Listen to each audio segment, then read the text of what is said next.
All right, welcome to the income dashboard. I just want to actually present this and give an overview of it so you actually know how to navigate this particular dashboard. As a member, you actually have to access this dashboard either on campus or through VPN. If you don't do that, you'll actually see that you can't even access it and there's some sort of a 404 error or something like that. All right, so once you land this particular dashboard, you'll see a couple things. The map in the center. You also see a range of median income as well as a filter with student, undergraduate student, faculty, and staff. Right. The first thing that you might want to start looking at is the map itself, so you can actually navigate by scrolling your mouse wheel in and out. So once you do that, you can actually zoom in and out, and it takes a little moment for it, but it actually provides you with a close-up of certain areas. All right. So once you do that, you can also mouse over some of this, and you'll see a couple of things in the tooltip. You see the actual median income for that particular zip code, and the zip code is right below it. I know it looks like 90,000, but that's actually a zip code of 90245. All right. Also, it gives you longitude, latitude, and you see a count of how many of those in this particular filter for that particular area. So for faculty, staff, and student, two individuals, the home area is from that particular zip code. All right. So before I get too ahead of myself, so let's zoom out a little bit. All right. You can also pan the map if you need to see, more parts of California.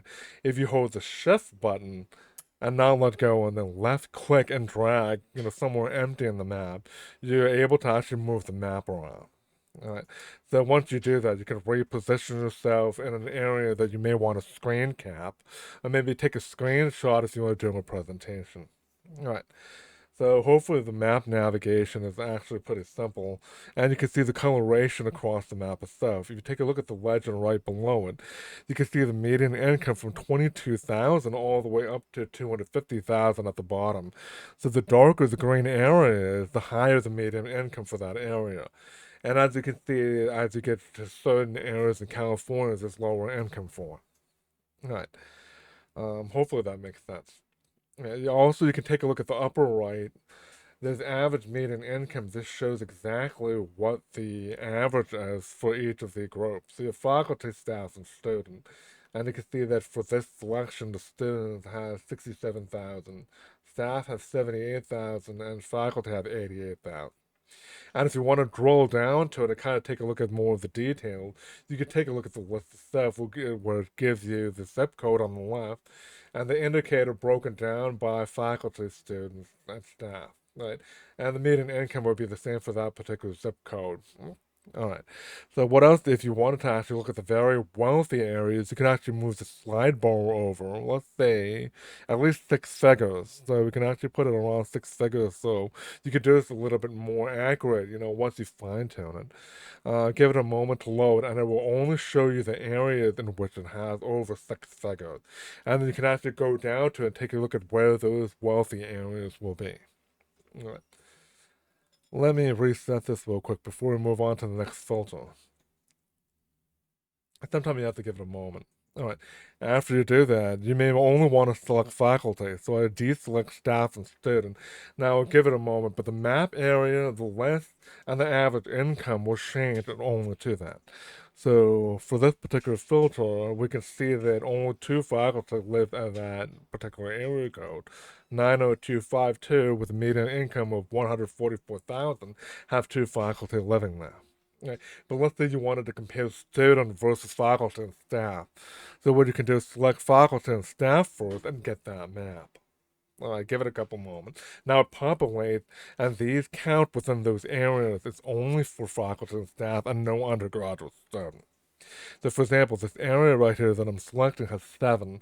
So we know that since we didn't select student, only seven faculty or staff came from that particular area. Right. You can also see Rolling Hills Estate, Ranchos Palos Verdes, the three and three staff, and if you zoom in, you can actually see five in that smaller area. All right. So, some zip code has a really weird shape. Oh. All right. So let me zoom back out real quick. So let's take a look at this. What happens if you needed a map for each of the faculty, staff, and students? So what you would need to do is deselect that and only have faculty for one of them, and that will be the map that's representative of just faculty working accounts daily in fall 2022. All right. If I deselect faculty and then put staff only, give it a couple moments, and that map will change to only the faculty's home area, residence area for fall 2022. All right, so you can take a screen cap of that, and you can also look at the list and the count for that particular group. All right. Last but not least, you may be interested in students. So you select student, and this is also only fall 2022, and you can see the spread and representation of the students for each of the home areas. All right. And of course, you also get the list of all the students per area and the count for it, if you want a little bit more detail. All right.